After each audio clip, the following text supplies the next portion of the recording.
조병식 권장님 소개로 해서 제가 말씀드릴 내용이 이제 원헬스라는 내용인데요. 아마도 이 원헬스라는 개념이 자연의학에서 추구하는 어떤 좀 더 낮게 하고자 하는 그런 의미라고 생각을 하는데, 원헬스라는 신종 감염병, 원헬스라는 것도 신종 감염병이 이제 코비드-19처럼 인간 세계에 들어오고 나면 우리가 대처하기가 굉장히 늦은 것이기 때문에 그 앞 단계에서 어떤 여러 가지 그런 신종 감염병이 생길 수 있는 근거들이 있는데, 그런 근거들을 찾아서 어디에 많이 생길 것인가, 어떤 바이러스들이 그런 게 신종 감염병으로 등장할 것인가 하는 그런 이제 차원에서 좀 앞 단계에서 신종 감염병의 발생 자체를 원천적으로 차단하고자 하는 그런 노력을 하고자 하는 게 이제 원헬스의 개념인데요. 그런 점에서 자연의학이 추구하는 것과 이 원헬스가 추구하는 방향이 지향점이 비슷한 것이 아닌가, 이제 이런 생각을 하게 됩니다. 저에 대해서 간단하게 소개를 드리면, 저는 진단검사의학을 전공했고요. 진단검사의학 중에서도 감염병 진단 분야, 임상미생물학을 주로 일을 하고 있습니다. 어떻게 하다 보니까 그 감염병이 이 세상에 미치는, 사회에 미치는 영향, 그리고 원헬스의 관점에서 생태계에 어떤 영향을 미치는가, 그리고 미생물이 그렇게 나쁜 우리의 적만은 아니다, 우리의 동료일 수 있다, 이런 관점에서 쓴 세 가지 책을 펴내는 바람에 이제 우리 조 원장님과 이제 인연이 닿아서 오늘 여러분께 말씀을 드리게 된 것 같습니다. 원헬스라는 것은 결국은 이제 우리가 의사이고 약사이고 수의사이고 이제 그런 각 분야에서 전문적으로 일을 하는 그런 사람들이 자기의 분야의 어떤 전문 지식이나 자기의 분야의 경험만 가지고는 중요한 상황을 해결할 수 없다. 그 모든 사람들이 다 함께 모여서 노력하고, 또 그분들뿐만 아니라 환경을 공부하는 사람, 또 이제 질병을 예측하기 위해서는 수리 모델 같은 것도 이제 포함돼야 되니까 수리학자들, 컴퓨터 네트워크 하는 사람들, 이런 모든 사람들이 다 함께 노력해야 어떤 근본적으로 신종 감염병이라는 발생 상황을 막을 수 있다, 이제 이런 개념을 제시하고 있고요.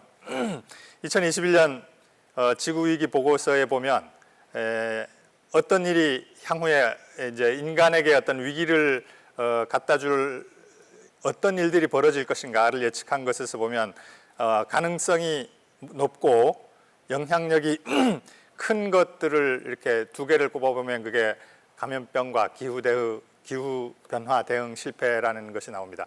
결국 기후 변화 대응에 실패하는 것도 모기맥의 감염병을 이렇게 굉장히 확산시킨다든지 하는 차원에서 감염병을 더 많이 일으킬 수 있기 때문에 이 모든 것이 결국 모아지는 단 하나의 어떤 위기 지향점, 그러니까 인간이 통제할 수 있는 위험이죠. 그러니까 인간이 통제할 수 없는 위험도 물론 있지 않습니까? 예를 들어서 뭐 소행성이 와서 충돌한다든지, 그거는 이제 어떻게 할 수 없는 부분인데, 적어도 인간이 통제할 수 있는 위험을 따진다면 감염병이라는 한 가지 지향점을 가리키고 있는 것을 볼 수 있고요. 그래서 감염병의 문제가 이제 1960년대, 70년대 이제 우리는 감염병은 해결했다, 이제 이런 자만심에 빠져있던 세대가 있었습니다만, 그렇지 않고 감염병이야말로 인간의 닥쳐올 가장 큰 위기 중에 하나다, 이제 이런 이야기를 하고 있습니다.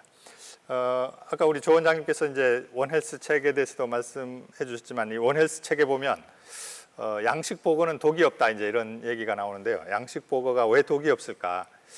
보거의 내장에서 독이 생기는 걸로 알고 있는데, 그러면 양식한다고 그 독이 사라질까? 이제 이런 내용이 결국은 이제 미생물 때문에, 우리가 장내에 여러 이제 대장균이라든지 이런 장내 미생물들이 있는데, 그 보거 장내에 있는 미생물들이 독을 만드는 것이기 때문에, 독을 만들므로써 내가 독을 갖고 있으니 다른 생물이 나를 잡아 먹는 게 위험하도록 해서 내 자신을 보호하는 거죠. 그래서 미생물과 보거가 이렇게 공존하는 그런 내용에 대해서 잠깐 나오는데, 요거에 대해서 뭐 제가 책을 내면서 이제 되게 재미있게 생각을 했던 부분인데요.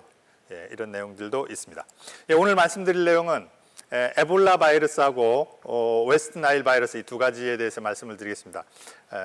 이게 헤니파까지 하면 시간이 조금 모자랄 것 같아서 이 에볼라하고 웨스트나일 바이러스는 크게 인간의 행위 때문에 생긴 대표적인 신종 감염병이라고 볼 수 있는데요. 에볼라는 인간이 환경을 파괴하고 들어가면서 그 환경에 있는 어떤 야생동물들과 접하면서 생긴 그런 감염병의 대표적인 것이라고 할 수 있고, 웨스트나일 바이러스는 인간의 이동으로 해서 인간의 요새 뭐 비행기 여행을 하면 잠복기 이전에 질병이라는 게 전 세계로 퍼질 수 있지 않습니까? 그래서 인간의 이동으로 해서 질병이 과거에 없던 지역에 광범위하게 퍼질 수 있다는 예를 보여주는 중요한 두 가지 질병이라서 이 두 가지 질병에 대해서 말씀을 드리도록 하겠습니다.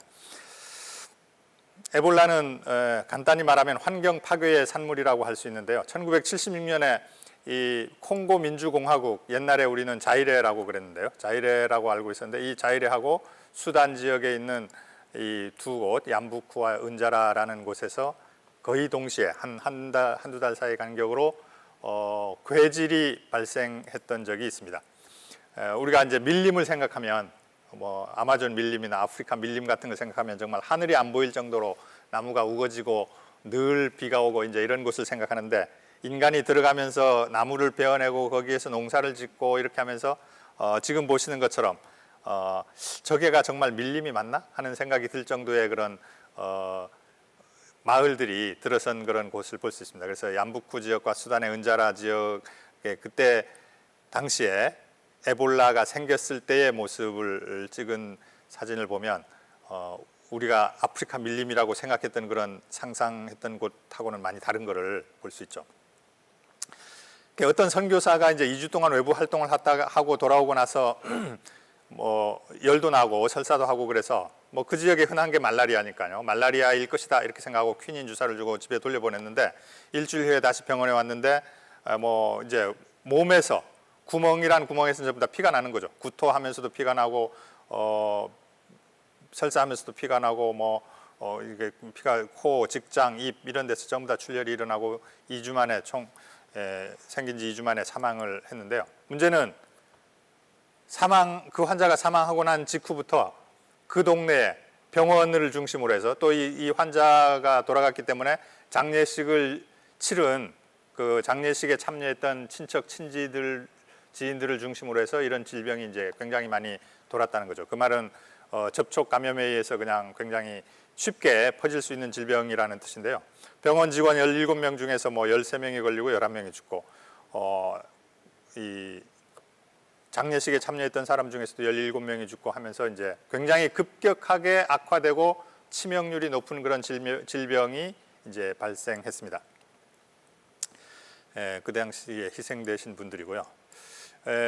이 질병이 무엇인지를 파악하기 위해서 이제 킨샤사가 수도입니다. 수도에서 이렇게 얌부쿠로 뭐 물자도 파견하고 사람도 파견하고 했는데 이제 워낙 먼 거리다 보니까 뒤늦게 파견이 됐는데, 그때 의사가 디스크립션 한 거를 보면 이렇게 3일 만에 죽고 굉장히 열이 많이 나고 하는 그런 이상한 질병이 돌고 있다, 이제 이렇게 표현을 했습니다. 이제 이 질병이 병원 같은 데서 왜 돌았는지 이제 살펴보니까 주로 이제 20대 여자들에게서 많이 걸렸는데요. 병원에 온 그 임산부들에게 이렇게 비타민 주사를, 영양제를 놔준다고 주사를 줬는데 주사기를 같이 쓴 거죠. 같이 쓰면서 이제 집중적으로 그런 사람들에게서 이제 질병이 많이 생겼고, 그래서 결국 이제 워낙 증상이 뚜렷하게 나타나는 질병이고 하기 때문에 놓칠 수가 없죠. 예를 들어서 또 이게 다행인 것은 잠복기 때 감염이 안 일어나고요. 질병이 일단 증상이 나타나야 감염이 일어나는 그런 질병이었기 때문에 어쨌든 격리를 통해서 이제 2주 만에 통제가 됐습니다. 사망률이 80% 이상 90% 된다는 것은 엄청나게 높은 그런 사망률이죠. 이제 찾아보니 에볼라, 그러니까 지금까지 보지 못하던 바이러스여서 그 근처를 흐르는 강의 이름을 따서 에볼라라는 이름을 지어서 이제 에볼라 바이러스라는 이름을 얻게 됐고요. 이제 에볼라 바이러스가 인간에게 질병을 일으키는 것이 이제 확인이 된 것입니다. 자연 숙주를 모르는 거예요. 아직도 자연 숙주를 정확하게 알지 못하는데 뭐 혹시 박쥐가 아닐까, 뭐 항상 이런 게 나올 때마다 박쥐가 자연 숙주로 등장하는 경우가 많습니다. 코비드 19도 물론 그렇고 이렇게 박쥐가 항상 굉장히 많은 종류의 코로나 바이러스나 그 이외에 많은 바이러스들을 이렇게 품고 있는 그런 존재인데요. 아직도 정확하게는 모르고 있고, 그러나 어쨌든 어떤 데서 오는 건지는 모르지만 그런 바이러스들이 돌아다니고 있다는 것은 결국은 뭐 여러 차례, 한 수십 차례 지금까지 발생을 했는데요. 그럴 때마다 보면 무슨 뭐 어쨌든 야생에 돌아다니는 그런 사람하고의 관계가 있는 거예요. 그러니까 꼭 집어서 뭐라고 말을 할 수는 없는데 어쨌든 밖에 돌아다니다가 뭔가에 노출이 돼서 걸렸을 것이다, 이제 이런 정도의 짐작을 하고 있는 거죠. 그렇지만 이제 일단 사람에게 걸리면 전파 경로는 정액에서도 검출이 많이 되고요. 각종 우리 몸에서 나오는 분비물에서 검출이 많이 되고, 특히 시신을 씻고 이렇게 그 아프리카 우리도 뭐 이렇게 장례식을 굉장히 이렇게 경건하게 이렇게 치릅니다만, 거기서도 그렇게 경건하게 치르고 해야 그 영혼도 이렇게 좋아지고 후손들도 좋아진다, 이런 개념이 있어서 굉장히 경건하게 씻고 이렇게 입 맞추고 만지고 이제 이런 행위를 하는 게 이제 거기에 루틴인데, 그런 일을 하면서 굉장히 많이 이제 걸리게 된 거죠. 그래서 1976년 상황은 어쨌든 2주 만에 통제를 할 수 있었지만 그 이후에 40년간 계속해서 이 5나라에서 질병이 생긴 거죠. 생기면서 보면 뭐 생길 때마다 뭐 몇백 명이 죽기도 하고 몇십 명이 죽기도 하고, 사망률은 어쨌든 뭐 적게는 20% 되지만 뭐 100% 가까운 사망률을 보이는 경우도 있고, 그래서 소스가 뭔지 모르겠고 자연 숙주가 뭔지 모르기 때문에 계속 이제 막을 수가 없는 거죠. 원인을 알 수 없으니 그 원인을 제거할 수가 없는 거죠. 그래서 뭐 그 우리 두더지 게임 할 때 두더지 이렇게 대가리 튀어나오는 것처럼 때리면 물러났다가 다시 또 옆에서 튀어나오고 또 옆에서 계속 이렇게 튀어나오는 일들이 계속 벌어진 거예요. 그렇지만 이제 이게 아까 지도에서 보여드렸지만 아프리카 5개국에서 한정돼서 일어나는 거기 때문에 어떻게 보면 우리하고는 크게 관련이 없는 일이 아닌가, 이제 이렇게 생각을 하고, 그때까지만 해도 그렇게 크게 관심을 갖지 않았는데 2014년에 우리나라가 2015년에 메르스가 터졌는데요. 그 이전 한 1년쯤 전에 대규모 환자가 발생하기 시작했습니다. 이때는 또 전에 생겼던 데가 여기 중부 아프리카 밀림 지역의 5개 나라였잖아요. 그런데 전혀 에볼라가 생기지 않았던 여기 요 나라에서 많이 생긴 거죠. 이 나라가 이제 크게 확대해 보면 기니, 시에라리온, 그리고 라이베리아, 이 세 나라인데요. 기니, 시에라리온, 라이베리아의 국경선 근처의 멜리안두라는 곳에서 첫 번째 환자가 발생을 한 것입니다. 여기가 이제 세 나라의 국경선에 붙어 있기 때문에 뭐 국경 경비가 그렇게 이제 철저하지도 않고, 그리고 이 사람들이 아프리카 사람들이 국경이라는 개념이 그렇게 없잖아요. 이게 옛날 그 유럽 열강들이 이렇게 아프리카를 그냥 땅 따먹게 하면서 갈라놓다가 독립이 되면서 국경이라는 게 생겼기 때문에 그거는 인위적으로 만들어진 것이지 사실 어떤 민족의 정체성이라든지 무슨 부족의 어떤 정체성 이런 거하고는 전혀 관계가 없으니 이 국경이라는 게 사실은 머릿속에는 이제 없는 거예요. 그래서 뭐 어디든지 가는 거죠. 여기서 뭐 프리타운도 가고 코나크리도 가고 이 몰로비아 수도로 가고 이렇게 하면서 여기에서 첫 번째 환자가 생긴 다음에 그 첫 번째 환자는 아마도 이런 그 박쥐들이 놀고 있던 나무 구멍에 막대기가 그때 있었는데 이 막대기를 갖고 놀다가 어떤 아기가 이제 죽은 거죠. 2살 난 아기가 이제 죽었는데 그 아기로부터 해서 이제 질병이 퍼지기 시작합니다. 그 기니의 코나크리, 이거 잘못 썼습니다. 기니의 코나크리, 라이베리아, 몰로비아, 시에라리온의 이제 프리타운 그 수도 인구가 그래도 한 100만 명 이상 되는 2014년 지금부터 한 10년 전인데 인구가 100만 명 정도 되는 그런 도시 대도시에 각 나라의 수도에 이런 질병이 퍼지면 건강, 보건, 인프라가 갖추어지지 않은 나라에서 밀집해서 살고 있는 그런 나라에서 이렇게 질병이 퍼졌을 때 도대체 그걸 통제할 수 있는 방법이 없는 거죠. 그래서 여기에 대규모로 2016년까지 유행하면서 환자가 28,000명 생기면서 이제 11,000명이 죽고, 이때 대단히 큰 활약을 한 그 의사들이 국경 없는 의사회라는 그 단체의 의사들이 이제 WHO가 상황을 파악하기도 전에 훨씬 먼저 가서 이제 굉장히 큰 공헌을 하면서 이런 질병의 특징이요, 의료진들이 굉장히 많이 죽는 거예요. 의료진들이 이제 환자를 어쨌든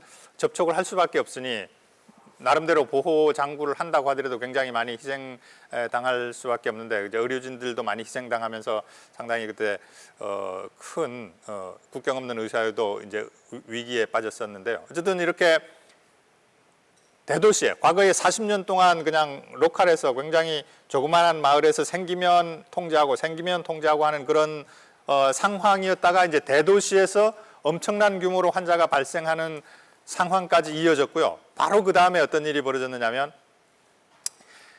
나이지리아라는 나라에 이제 환자가 발생한 것입니다. 나이지리아는 아프리카에서 인구가 굉장히 많아 제일 인구가 많은 나라이고 나이지리아의 라고스라는 도시가 수도는 아니지만 이제 해안가에 있는 도시인데 아프리카의 최대 도시고 우리나라 서울이나 수도권 정도의 규모라고 볼 수 있습니다. 왜냐하면 이제 인구가 1,300만 명, 도시 인구가 1,300만 명, 수도권 그 광역권으로 따지면 한 2천만 명 정도의 인구를 갖고 있는 그런 곳으로 질병이 퍼진 거예요. 어떻게 퍼졌느냐면요.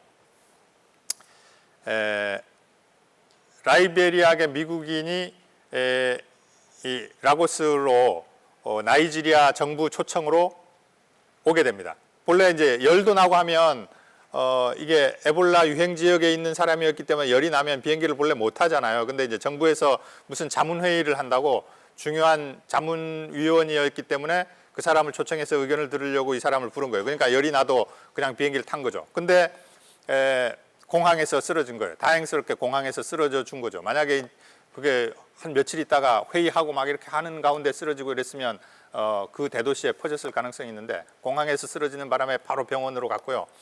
게다가 그때 당시에 그 공공병원이 파업을 하고 있었어요. 공공병원이 파업을 하고 있는 바람에 제일 좋은 사립병원 하나만 이제 병원이 제대로 가동이 되고 있어서 그 병원으로 갈 수 있는 거죠.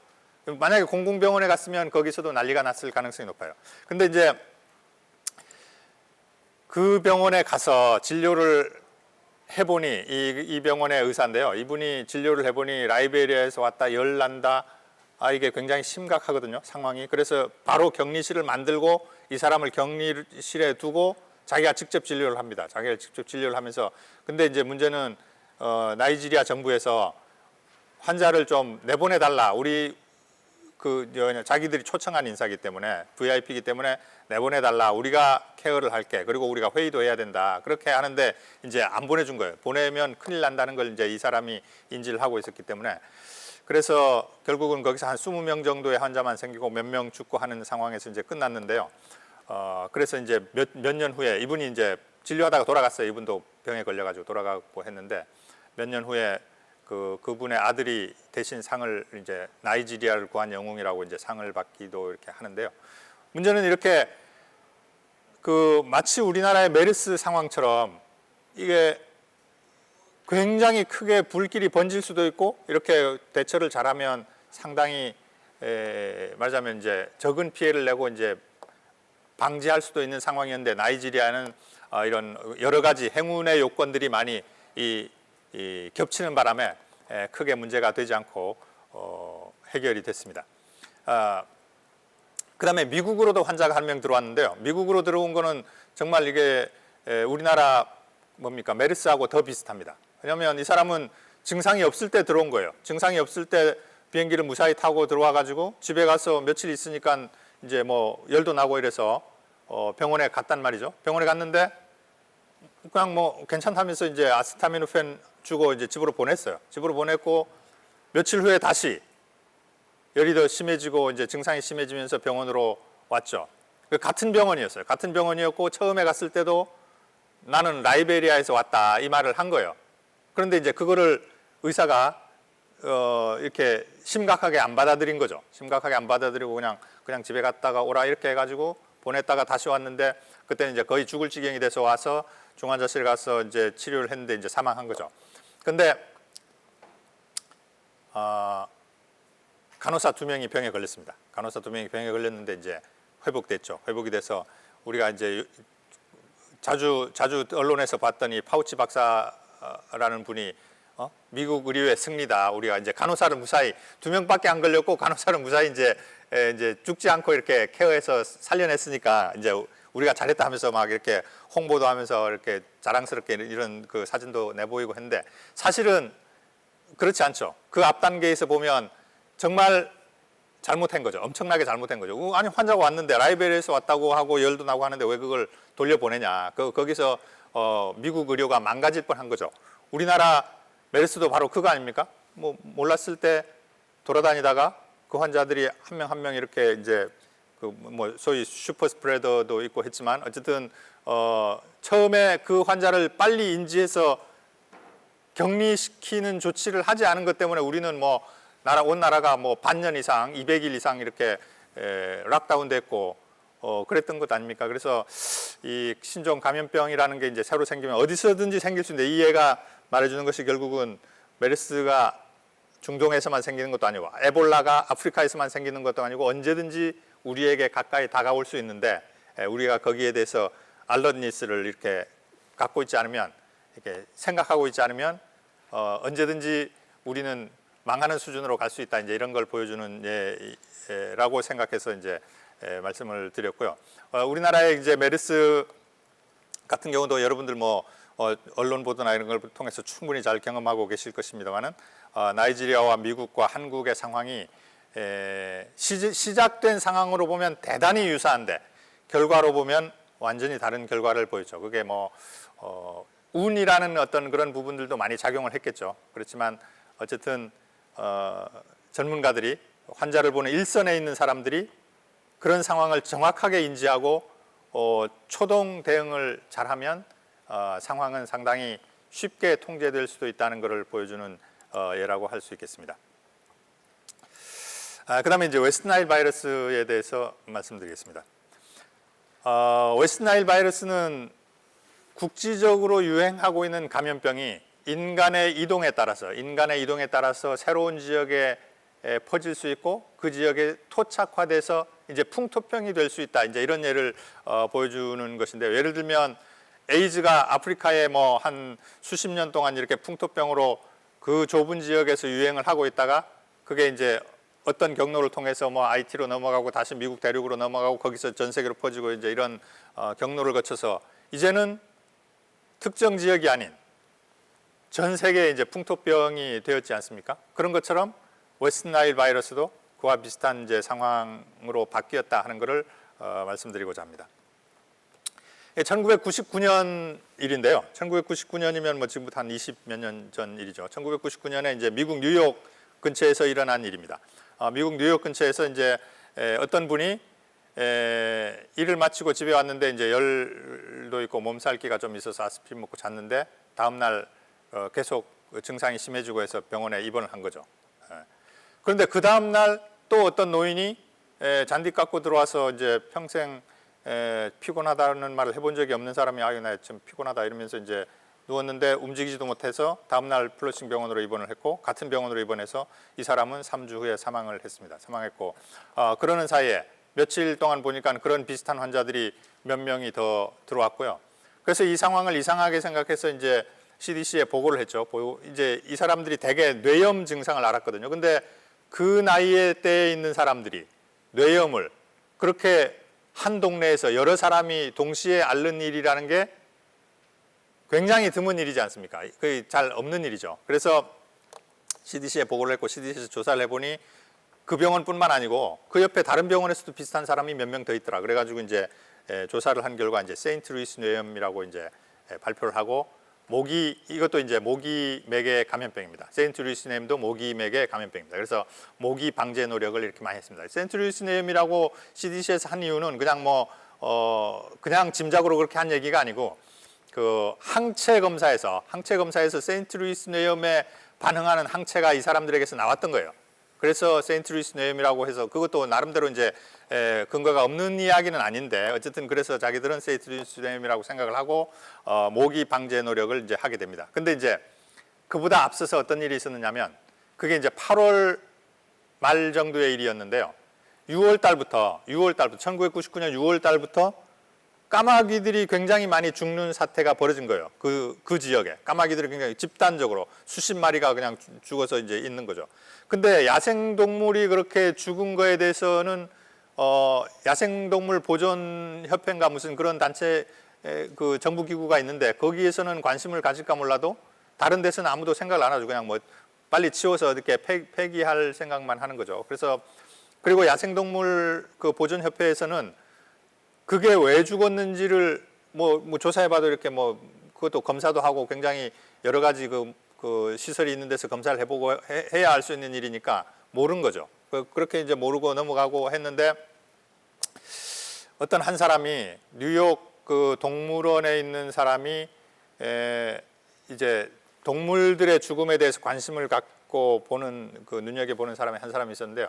야생동물이 죽음이 뭔가 이상하다고 생각을 하면서도 이제 야생동물이 죽은 거는 또 자기 관할이 아니니까 이렇게 그냥 보고만 있었는데 동물원의 동물이 이제 죽기 시작한 거예요. 이제 동물원의 동물이 죽기 시작해서 이거는 이제 자기 문제잖아요. 자기 문제라서 동물원의 동물이 죽기 시작해서 야 이게 세인트 루이스 뇌염이라고 이제 얘기를 하니까 세인트 루이스 뇌염인가 이렇게 생각을 하고 있다. 그런데 세인트 루이스 뇌염은 사실은 새들은 잘 안 죽는다고 하더라고요. 새들은 잘 안 죽는다고 해서 그러면 사람들이 죽는 건 세인트 루이스 뇌염인데 그러면 새들이 죽는 건 세인트 루이스 뇌염이 아닐 거라고 생각을 이제 하고 모기맥에 가면 이 사람이 이제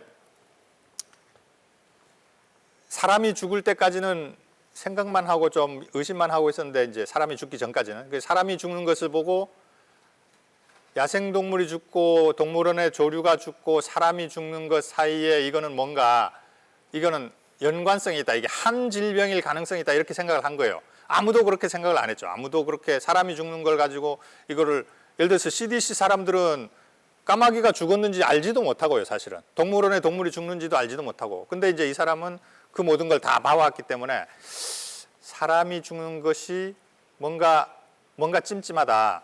그래서 조사를 해달라고 요청을 합니다. 이게 왜냐하면 자기 동물원에 동물이 죽은 그 시료를 검체를 채취하다가 자기 동료가 이제 바늘에 찔린 거예요. 바늘에 찔렸으니까 만약에 자기 생각이 맞다면 자기 동료가 위험해진 거지 않습니까? 자기 동료가 이거 그러면 동료가 지금 죽을 수도 있잖아요. 죽을 수도 있기 때문에 CDC에 전화를 해서 자기가 볼 때 새들이 죽는 거하고 사람이 죽는 거하고 관련이 있는데 세인트 루이스 뇌염은 아닐 거다. 왜냐하면 세인트 루이스 뇌염은 새들은 잘 안 죽는다. 그런데 내 생각엔 틀림없이 관련이 있다. 이렇게 이제 CDC에다가 전화를 해요. 전화를 하는데 이제 그 CDC에서 그걸 안 들어주죠. 결국은 왜 안 들어주냐면 동물원의 수의사가 지금은 꽤 유명한 이걸 발견한 이후에 꽤 유명한 사람이 돼서 이제 아주 유명 인사지만 그때 당시 뉴욕주 동물원의 수의사가 CDC에 전화를 해서 CDC가 나름대로 검사도 해가지고 이건 세인트 루이스 뇌염입니다 하고 발표하고 막 모기 방제 노력을 하는 그런 질병에 대해서 세인트 루이스 뇌염이 아니니까 다른 원인일 가능성이 있으니까 조사를 해봐라. 내가 새 검체를 내가 보내줄게. 그리고 내 동료가 바늘에 찔렸으니까 내 동료도 위험해졌으니까 그 사람의 피도 뽑아서 같이 보내줄게. 이렇게 하는 거에 대해서 안 들어주는 거예요. 그게 좀 자존심도 상하고 뭔가 그렇잖아요. 그러니까 이제 뭔가 들어주기 싫은 거 그쪽에서 CDC가 도대체 어떤 기관인데 전 세계에서 그런 공중보건에 대해서 예를 들면 각종 무슨 인플루엔자 백신 만드는 것도 전부 다 이렇게 위에서 컨트롤하고 어떤 안티젠을 넣어라 이런 거 전부 다 하는 그런 기관인데 감히 뉴욕주 동물원의 수의사가 전화해가지고 당신들 진단 틀렸는데 내 말이 맞을 거니까 한번 해봐라 이렇게 하는 거를 이렇게 도저히 용납을 못한 거예요. 그래서 안 해줬어요. 두 차례나 요청을 했는데 안 해줘가지고 자기가 여러 군데 자기도 이제 나름대로 네트워크 있으니까 국립수의학연구소, 미국 전염병연구소 이런 데다가 검체를 보내가지고 야 이게 틀림없이 좀 이상하다 이러니까 수의사들한테 보내면 이게 조금 말이 통했던가 봐요. 그러니까 이제 이게 오늘 말씀드린 주제도 이제 원헬스라는 주제가 사실은 수의학계에서부터 광범위하게 이렇게 퍼지기 시작하는 개념이고 의사들에게는 좀 낯선 개념인데요. 수의사들은 동물들의 질병이 사람으로 넘어갈 가능성이 많다는 거에 대해서 우리보다 훨씬 더, 의사들보다 훨씬 더 잘 인식을 하고 있는 거예요. 그래서 네 말이 맞을 가능성이 있다. 검사를 해볼게. 이렇게 해가지고 검사를 하는 사이에 뭔가 이상한 바이러스다 하는 게 이제 나왔어요. 뭔가 이상한 바이러스인데 아직 잘 모르겠다. 조금 더 해봐야 되겠다. 이렇게 하면서 이제 계속 검사를 해보는데 CDC에서 돌아가는 상황을 어느 정도 이제 눈치를 챈 거예요. 이 사람이 어디다가 보내고 거기서 뭐 나왔다더라 하는 그런 소문도 좀 아마 나고 했겠죠. 그래서 CDC에서 이러다가 망신당하겠거든요. 그래서 내한테 빨리 보내봐라. 내가 한번 다시 해볼게. 이렇게 이제 이번에는 2번 전화 받고 거절하고 3번째는 CDC에서 이 맥네모라라는 사람에게 전화를 해가지고 검체를 보내달라고 요청을 합니다. 그게 이제 9월 23일인데 CDC는 워낙 시설도 그렇고 뭐 전문가들도 많고 빵빵하고 하기 때문에 금방 원인을 밝힐 수 있는 거예요. 일주일 만에 웨스트나일 바이러스다. 네 말이 맞다. 세인트루이스 네임이 아니다. 웨스트나일 바이러스다 하고 발표를 한 거예요. 웨스트나일 바이러스는 근데 문제는 그때까지 아메리카 대륙에는 전혀 생긴 적이 없는 질병이죠. 모기맥의 감염병인데 모기가 태평양이나 대서양을 건널 수가 없습니다. 모기가 건널 수가 없는데 모기맥의 감염병이 웨스트나일 바이러스가 올 리가 없는데 왜 그게 거기에 생겼을까? 전 세계의 그 철새 이동 경로를 보면 이 이동 경로를 통해서 이동하는 그 경로상의 웨스트나일 바이러스가 이게 요 중동 지역 여기에 있는데요. 이게 이쪽으로 넘어올 수가 없습니다. 이게 철새들의 이동 경로가 겹치지가 않습니다. 요쪽으로 넘어올 수가 없죠. 요 뉴욕 같으면 요 색깔이 있는 요 경로에 철새들이 이동하는데 이게 이 경로의 새들하고 부딪힐 일이 없습니다. 그래서 거의 그 철새들의 이동을 통해서는 올 가능성이 없는 거죠. 올 가능성이 없는데 그 전해에 이스라엘에서 굉장히 유행했던 웨스트나일 바이러스가 이스라엘도 뭐 몇십 년 만에 굉장히 너무 더워가지고 그 조류들이 집단 폐사를 한 적이 있었는데 그때 죽은 이유가 물론 이제 굉장히 너무 덥고 면역이 떨어지고 새들도 이렇게 더 이상 이동하지 못하고 그런 상태였겠지만 결정적으로 웨스트나일 바이러스의 공격을 받아서 이제 죽은 거죠. 그래서 그때 웨스트나일 바이러스의 형이 유전형을 조사를 해보니 지금 1999년에 뉴욕에서 유행하는 바이러스하고 상당히 이제 유사하다는 게 이제 밝혀졌어요. 그러면은 이론적으로 생각을 해보면 가설을 세워보면 이스라엘에서 전년에 유행하던 그 바이러스가 어떤 경로를 통해서 뉴욕으로 넘어왔는데 어떤 경로를 통해서 넘어왔을까? 넘어올 길이라는 건 사실은 비행기 타고 오는 것밖에 없죠. 비행기밖에 없습니다. 모기가 그걸 넘어갈 수는 없고요. 새도 넘어갈 수 없습니다. 근데 이제 비행기에 어쩌다가 우연히 만약에 모기가 얻어 탔다. 아니면 무슨 새들이 또 이렇게 요새는 애완용으로 이렇게 수출입도 많이 하잖아요. 야생동물들이 이렇게 인간이 옮겨주는 행위 때문에 많이 왔다 갔다 합니다. 결국 인간이 문제죠. 인간이 옮겨주는 행위 때문에 야생동물이 그쪽으로 이동을 했든지 아니면 모기가 비행기를 타고 왔든지 아니면 거기 살던 어떤 사람이 감염에 돼가지고 이거는 이제 무증상 감염자들이 많습니다. 이거는 뭐 한 90%가 무증상 감염자이기 때문에 무증상 감염자가 비행기를 타고 뉴욕에 와서 그 뉴욕에서 살 때 모기가 그 사람을 물고 이제 돌아다니면서 이제 퍼뜨리기 시작했는지 알 수 없죠. 그렇지만 그 근간에는 인간의 이동, 비행기를 이용한 인간의 이동이라는 단 한 가지 요인이 있는데 그거 말고는 사실은 설명할 수가 없는 거죠. 그래서 어쨌든 그런 것 때문에 넘어왔을 것이다. 이제 이렇게 생각을 하는 거고요.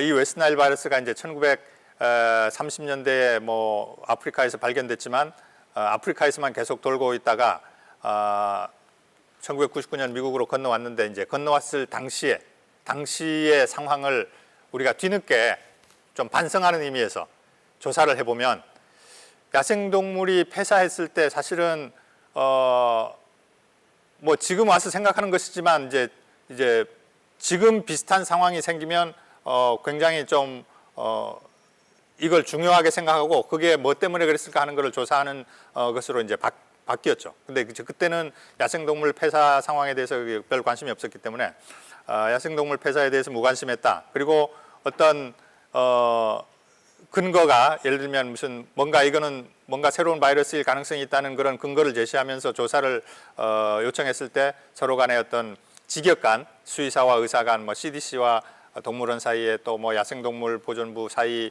이런 사이의 어떤 네트워크나 긴밀한 원인을 조사하고자 하는 그런 어떤 협조 관계가 이루어지지 않았기 때문에 굉장히 늦게, 굉장히 빨리 원인을 밝힐 수 있었음에도 불구하고 상당히 늦게 원인이 밝혀진 거죠.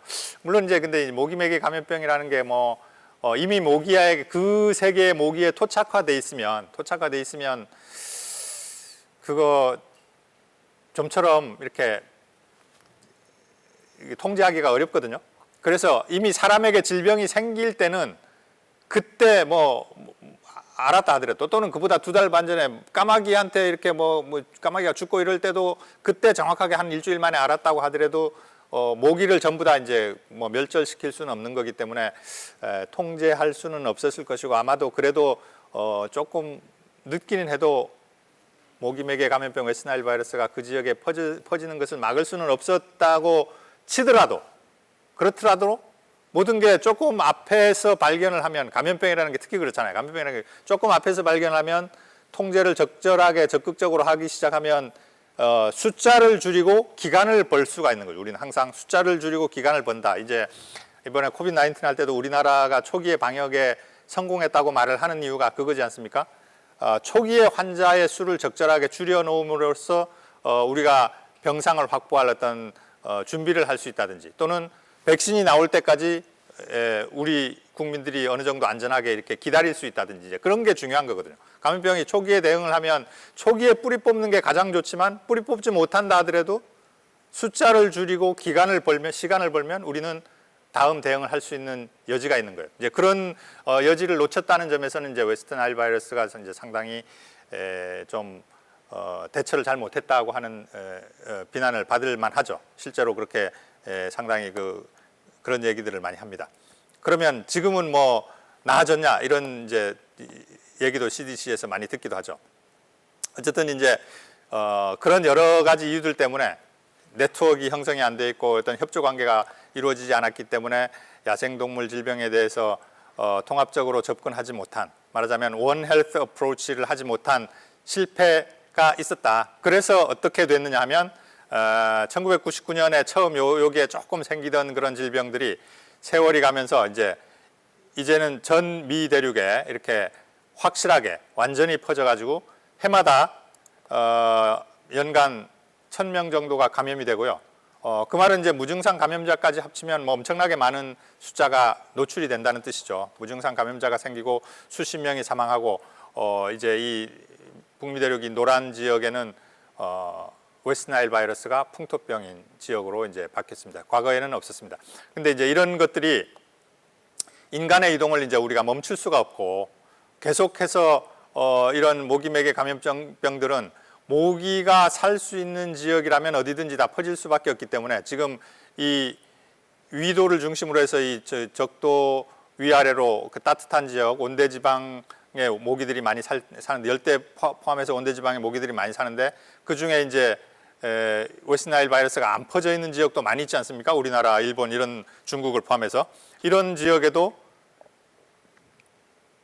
언제까지나 이런 청정 지역으로 남아 있을 수 있을까 하는 거는 이제 의문이 있는 거죠. 그래서 이제 지금은 이렇게 신종 감염병이 지배하는 세상입니다. 다들 익숙한 이름들만 제가 나열을 해놨는데요. 신종 감염병이 점점 더 이렇게 늘어나고 있고요. 특히 야생동물에서 유래한 것들이 점점 많아지고 있다는 게 이제 통계가 밝혀주고 있는 현실입니다. 그래서 과거 파우치 소장이 1984년에 NIAID 소장이 되면서 지금까지 소장을 한 40년 가까이 하고 있거든요. 80이 넘은 분인데 40년 가까이 소장을 하고 있으면서 소장이 될 때에 국회 상하원 양원 합동 청문회에서 이 지도를 보여줍니다. 그때 당시면 1984년이면 HIV라는 질병이 세상에 모습을 드러내고 이제 굉장히 이제 그 위험성을 이렇게 부각시키고 있던 그 시대였는데 HIV라는 바이러스가 이제 인간 세계를 강타하고 있다. 신종 감염병이다. 이제 이런 말을 하면서 이분이 이제 그 신종 감염병에 대한 경각심을 알려주는데 매년 똑같은 지도에 점을 계속 추가해서 표시를 해나갔는데요. 이게 2020년에 나온 지도입니다. 2020년에 코비드 19을 포함해서 지금 이제 70개의 점이, 전에는 HIV, 여기 HIV가 어디 있습니까? 여기 HIV가 점이 하나밖에 없었는데 이제 그 엄청나게 많은 점들이 이제 여기군요. 여기 HIV가 있었는데 이제 매년 2개씩, 평균 2개씩 이제 점들이 지켜지고 있고, 그래서 결국은 환경이다. 그 노르웨이의 수상도 했고 WHO 사무총장도 했던 브루틀란트라는 분이 보건 정책을 말하면서 보건 정책은 환경 정책이다. 환경 정책이 보건 정책이다. 이제 이런 얘기도 했다고 하는데, 결국 그 우리 자연의학이 추구하는 것처럼 좀 더 앞단계에서 신종 감염병에 대해서도 취약한 동물 집단이나 야생 동물들, 그리고 환경에까지 앞단계에서 우리가 이 신종 감염병이 생길 가능성이 있는 곳을 탐지하고 그 새로운 감염병을 싹을 제거하려는 노력을 하는 것이 필요하다. 그런 관점에서 오늘 원헬스에 대한 말씀을 드렸습니다. 고맙습니다.